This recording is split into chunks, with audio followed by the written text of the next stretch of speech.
ആകാശവാണി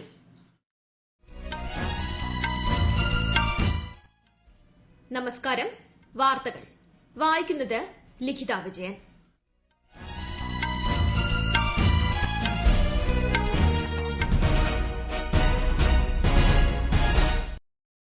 പ്രധാന വാർത്തകൾ. ഭീകരതയ്ക്ക് എതിരായ പോരാട്ടത്തിലെ സഹകരണം ശക്തമാക്കണമെന്ന് ഉസ്ബെക്കിസ്ഥാനോട് പ്രധാനമന്ത്രി നരേന്ദ്രമോദി. ആരോഗ്യത്തിന് മരുന്ന്, പ്രതിദിനം അരമണിക്കൂർ വ്യായാമം എന്ന പ്രധാനമന്ത്രിയുടെ മുദ്രാവാക്യത്തിന് ലോകാരോഗ്യ സംഘടനയുടെ പ്രശംസ. ധാന്യം സംഭരിച്ച വകയിൽ കേന്ദ്ര സർക്കാർ രാജ്യത്തെ 38.6 ലക്ഷത്തോളം കർഷകർക്ക് കൈമാറിയത് 68,400 കോടി രൂപ. രാജ്യത്തെ കോവിഡ് മുക്തി നിരക്ക് 94.84%. കേരളത്തിൽ രോഗമുക്തി നേടിയവർ 6 ലക്ഷത്തിലേക്ക്. കേരളത്തിൽ തദ്ദേശ തെരഞ്ഞെടുപ്പിന്റെ 3ാം ഘട്ടത്തിലേക്കുള്ള പരസ്യ പ്രചാരണം നാളെ വൈകിട്ട് അവസാനിക്കും. വാർത്തകൾ വിശദമായി. ഭീകരതയ്ക്ക് എതിരായ പോരാട്ടത്തിലെ സഹകരണം ശക്തമാക്കണമെന്ന് ഉസ്ബെക്കിസ്ഥാനോട് പ്രധാനമന്ത്രി Narendra Modi. Uzbekistan president Shoukath മിർസിയോയേവുമായുള്ള virtual ഉച്ചകോടിയിൽ സംസാരിക്കുകയായിരുന്നു അദ്ദേഹം. ഇരു രാജ്യങ്ങളും ഭീകരത എന്ന വെല്ലുവിളി നേരിടുന്നവരാണ്. അഫ്ഗാനിസ്ഥാനിലെ സമാധാന പുനഃസ്ഥാപനത്തിനും ഇന്ത്യ യോജിച്ച് പ്രവർത്തിക്കുമെന്നും ശ്രീ നരേന്ദ്രമോദി പറഞ്ഞു. ഉസ്ബെക്കിസ്ഥാനുമായി നിരവധി വർഷങ്ങളായി തുടരുന്ന ബന്ധം കൂടുതൽ ശക്തമാക്കും. കൃഷി, സാങ്കേതികവിദ്യ, ഐടി തുടങ്ങിയ മേഖലകളിൽ സഹകരിച്ച് പ്രവർത്തിക്കുന്നത് ഇരു രാജ്യങ്ങൾക്കും നേട്ടമാകുമെന്നും പ്രധാനമന്ത്രി പറഞ്ഞു. വെർച്വൽ ഉച്ചകോടിയുമായി ബന്ധപ്പെട്ട് നിരവധി ധാരണാപത്രങ്ങളും ഒപ്പിടുമെന്ന് പ്രതീക്ഷിക്കുന്നു. അന്താരാഷ്ട്ര ഭാരതി ഉത്സവത്തെ പ്രധാനമന്ത്രി നരേന്ദ്രമോദി ഇന്ന് വൈകുന്നേരം വീഡിയോ കോൺഫറൻസിംഗിലൂടെ അഭിസംബോധന ചെയ്യും. മഹാകവി സുബ്രഹ്മണ്യ ഭാരതിയുടെ 138ാം ജന്മവാർഷികത്തോട് അനുബന്ധിച്ച് വനവിൽ സാംസ്കാരിക കേന്ദ്രമാണ് പരിപാടി സംഘടിപ്പിക്കുന്നത്. ആരോഗ്യത്തിന് മരുന്ന്, പ്രതിദിനം അരമണിക്കൂർ വ്യായാമം എന്ന പ്രധാനമന്ത്രിയുടെ മുദ്രാവാക്യത്തിന് ലോകാരോഗ്യ സംഘടനയുടെ പ്രശംസ. കായികാഭ്യാസങ്ങൾ പ്രോത്സാഹിപ്പിക്കുന്നതിലൂടെ ജനങ്ങളിൽ ആരോഗ്യകരമായ ശീലം വളർത്താനുള്ള ഇന്ത്യയുടെ സംരംഭത്തെ അഭിനന്ദിക്കുന്നതായി ലോകാരോഗ്യ സംഘടന ട്വീറ്റ് ചെയ്തു. ഫിറ്റ് ഇന്ത്യ മുന്നേറ്റത്തിന്റെ ഭാഗമായി കേന്ദ്ര കായിക മന്ത്രി കിരൺ റിജിജു തുടക്കമിട്ട പ്രചാരണ പരിപാടിയുമായി സിനിമാ താരങ്ങൾ, കായിക പ്രതിഭകൾ, എഴുത്തുകാർ, ഡോക്ടർമാർ, വിശിഷ്ട വ്യക്തികൾ തുടങ്ങി ഒട്ടനവധി പേരാണ് സഹകരിക്കുന്നത്. രാജ്യത്ത് നടപ്പ് മൺസൂൺ സീസണിലെ ധാന്യ സംഭരണം മികച്ച രീതിയിൽ പുരോഗമിക്കുന്നു. കേരളം ഉൾപ്പെടെയുള്ള ദക്ഷിണേന്ത്യൻ സംസ്ഥാനങ്ങൾക്ക് കൊപ്ര സംഭരിക്കാനും കേന്ദ്ര സർക്കാർ അനുമതി നൽകിയിട്ടുണ്ട്. വിശദാംശങ്ങളുമായി അരവിന്ദ്. താങ്ങുവില ഉറപ്പാക്കിക്കൊണ്ടുള്ള സംഭരണത്തിലൂടെ രാജ്യത്തെ 38.6 ലക്ഷത്തോളം കർഷകർക്കാണ് നേട്ടമുണ്ടായത്. 68,400 കോടി രൂപയാണ് ഈ ഇനത്തിൽ കേന്ദ്ര സർക്കാർ കർഷകർക്ക് കൈമാറിയത്. രാജ്യത്തെ നെല്ലു സംഭരണത്തിൽ കഴിഞ്ഞ വർഷത്തെ അപേക്ഷിച്ച് ഇത്തവണ 21.25% അധിക വർധനയാണ് ഉണ്ടായത്. ഈ മാസം 9 വരെയുള്ള കണക്കനുസരിച്ച് 362.31 ലക്ഷം മെട്രിക് ടൺ നെല്ല് സംഭരിച്ചു. കഴിഞ്ഞ വർഷം 298.79 ലക്ഷം മെട്രിക് ടൺ നെല്ലാണ് സംഭരിച്ചത്. മൊത്തം സംഭരണത്തിന്റെ 55.96% പഞ്ചാബിൽ നിന്നാണ്. ഹരിയാന, ഉത്തർപ്രദേശ്, തെലങ്കാന, ഉത്തരാഖണ്ഡ്, തമിഴ്നാട്, ചണ്ഡീഗഡ്, ജമ്മു കശ്മീർ, കേരളം, ഗുജറാത്ത്, ആന്ധ്രാപ്രദേശ്, ഛത്തീസ്ഗഡ്, മഹാരാഷ്ട്ര, ബീഹാർ എന്നിവിടങ്ങളിലും സംഭരണം പുരോഗമിക്കുകയാണ്. നെല്ലിന് പുറമെ മറ്റു ധാന്യങ്ങളും എണ്ണക്കുരുക്കളും സംഭരിക്കുന്നതിലും ശ്രദ്ധേയ പുരോഗതിയുണ്ട്. ആന്ധ്രാപ്രദേശ്, കർണാടക, തമിഴ്നാട്, കേരളം എന്നീ സംസ്ഥാനങ്ങളിൽ 1.23 ലക്ഷം മെട്രിക് ടൺ കൊപ്ര സംഭരിക്കുന്നതിനുള്ള നടപടികളും പുരോഗമിക്കുന്നുണ്ട്. News desk, Akashvani. ഗൾഫ് സഹകരണ കൌൺസിൽ ഇന്ത്യയുമായി ബന്ധപ്പെട്ട് വിദേശകാര്യ മന്ത്രാലയം ഇന്ന് 2 വെർച്വൽ പാനൽ ചർച്ചകൾ സംഘടിപ്പിക്കും. അടുത്ത മാസം നടക്കാനിരിക്കുന്ന പ്രവാസി ഭാരതീയ ദിവസ് സമ്മേളനത്തിന്റെ മുന്നോടിയായാണ് ചർച്ച. കേന്ദ്ര വിദേശകാര്യ സഹമന്ത്രി വി മുരളീധരൻ ചർച്ചകളെ അഭിസംബോധന ചെയ്യും. ഇന്ത്യയിൽ നിന്നും വിദേശത്തു നിന്നുമുള്ള 15 പ്രമുഖ പാനലിസ്റ്റുകൾ ചർച്ചയിൽ പങ്കെടുക്കും. ഫിക്കിയുടെ 93ാമത് വാർഷിക പൊതുയോഗത്തിന്റെ നാളെ നടക്കുന്ന ഉദ്ഘാടന സമ്മേളനത്തെ പ്രധാനമന്ത്രി നരേന്ദ്രമോദി അഭിസംബോധന ചെയ്യും. ഫിക്കിയുടെ വെർച്വൽ വാർഷിക എക്സ്പോയും പ്രധാനമന്ത്രി ഉദ്ഘാടനം ചെയ്യും. നാളെ ആരംഭിക്കുന്ന എക്സ്പോ 1 വർഷം നീണ്ടു നിൽക്കും. ഈ മാസം 11, 12, 14 തീയതികളിലാണ് സമ്മേളനം നടക്കുന്നത്. പ്രചോദിതമായ ഇന്ത്യ എന്നതാണ് സമ്മേളനത്തിന്റെ ഈ വർഷത്തെ പ്രമേയം.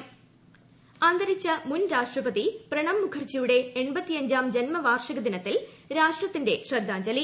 ലോക്സഭാ സ്പീക്കർ ഓം ബിർള ഉൾപ്പെടെയുള്ള നേതാക്കൾ അദ്ദേഹത്തിന് ആദരമർപ്പിച്ചു. ഭരണഘടനയുടെ അന്തഃസത്ത ഉൾക്കൊണ്ട രാഷ്ട്രതന്ത്രജ്ഞനായിരുന്നു പ്രണബ് ദായെന്ന് സ്പീക്കർ ട്വിറ്ററിൽ കുറിച്ചു. ഈ വാർത്തകൾ ആകാശവാണിയിൽ നിന്ന്. കൊറോണ ആശങ്കയല്ല, ജാഗ്രതയാണ് വേണ്ടത്. കേന്ദ്ര ആരോഗ്യ മന്ത്രാലയം പുറപ്പെടുവിക്കുന്ന നിർദ്ദേശങ്ങൾ. ജനങ്ങൾ കൂട്ടം കൂടുന്നത് ഒഴിവാക്കുക. ഇടയ്ക്കിടെ കൈകൾ സോപ്പും വെള്ളവും ഉപയോഗിച്ചോ സാനിറ്റൈസർ ഉപയോഗിച്ചോ വൃത്തിയാക്കുക. നിർബന്ധമായും മാസ്ക് ധരിക്കുക. പനിയോ ചുമയോ ശ്വാസതടസ്സമോ തുടരുന്ന സാഹചര്യത്തിൽ വൈദ്യസഹായം തേടുക. കൊറോണയെ സംബന്ധിച്ച വിവരങ്ങൾക്ക് ആരോഗ്യ മന്ത്രാലയത്തിന്റെ 1075 ലും ദിശയുടെ 1056 ലും ബന്ധപ്പെടാം. രാജ്യത്തെ കോവിഡ് മുക്തി നിരക്ക് 94.84% വർദ്ധിച്ചു. കഴിഞ്ഞ 24 മണിക്കൂറിനിടെ 37,000-ഓളം കോവിഡ് രോഗികളാണ് സുഖം പ്രാപിച്ചത്. ഇതോടെ ആകെ രോഗമുക്തരുടെ എണ്ണം 93 ലക്ഷത്തിലേക്ക് അടുക്കുകയാണ്. 3.5 ലക്ഷത്തിലേറെ പേർ നിലവിൽ ചികിത്സയിലുണ്ട്. 1.45% രാജ്യത്തെ കോവിഡ് മരണനിരക്ക്. കേരളത്തിൽ കോവിഡിൽ നിന്നും മുക്തി നേടിയവരുടെ എണ്ണം 6 ലക്ഷത്തിലേക്ക്. 59,000-ഓളം പേരാണ് ഇനി ചികിത്സയിലുള്ളത്. ഇന്നലെ 4,470 പേർക്ക് കോവിഡ് സ്ഥിരീകരിച്ചിരുന്നു. 2,533 കോവിഡ് രോഗികൾക്കാണ് ഇതുവരെ ജീവൻ നഷ്ടമായത്. ലോകത്തിൽ ഇതുവരെ കോവിഡ് ബാധിച്ച് മരിച്ചത് 16 ലക്ഷത്തോളം പേർ. 5 കോടിയോളം പേർ രോഗമുക്തി നേടി.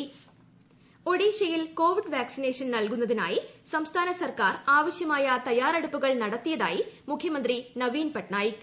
വാക്സിൻ നൽകേണ്ടവരുടെ പട്ടികയും സർക്കാർ തയ്യാറാക്കിയിട്ടുണ്ട്. വാക്സിൻ ഓരോ കേന്ദ്രങ്ങളിലെത്തിക്കാനുള്ള വാഹന സൌകര്യവും ഏർപ്പെടുത്തി കഴിഞ്ഞു. രാജ്യത്ത് പ്രതിരോധ കുത്തിവയ്പ് പ്രക്രിയ ഉടൻ ആരംഭിക്കുമെന്ന റിപ്പോർട്ടിനെ തുടർന്നാണ് തീരുമാനമെന്നും ശ്രീ പട്നായിക് അറിയിച്ചു. ഫൈസർ കോവിഡ് വാക്സിൻ ഉപയോഗത്തിന് അനുമതി നൽകാൻ അമേരിക്കൻ മരുന്ന് നിയന്ത്രണ അതോറിറ്റിയുടെ വിദഗ്ധ സമിതി നിർദ്ദേശം നൽകി.